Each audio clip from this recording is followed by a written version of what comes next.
আপনার স্ত্রীকে খাওয়ান আপনি, আপনার স্ত্রীকে পরান আপনি, আপনার স্ত্রী যে ছাদের নিচে থাকে ওই ছাদ বানিয়েছেন আপনি, যে মাটির উপর থাকে ওই মাটি টাকা দিয়ে কিনেছেন আপনি। আপনার মাটিতে থেকে, আপনার ছাদের নিচে থেকে, আপনার খেয়ে, আপনার পরে আপনার স্ত্রী যদি আপনাকে না ভালোবাসে অন্য কাউকে ভালোবাসে, তাহলে কি এটা জুলুম নয়?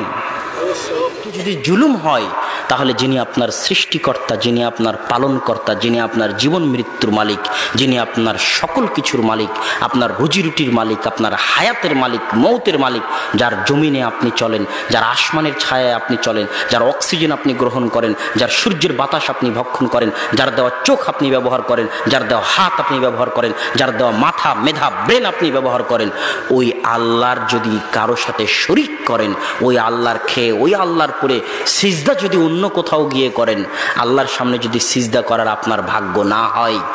ওই হাত যদি অন্য কারো সামনে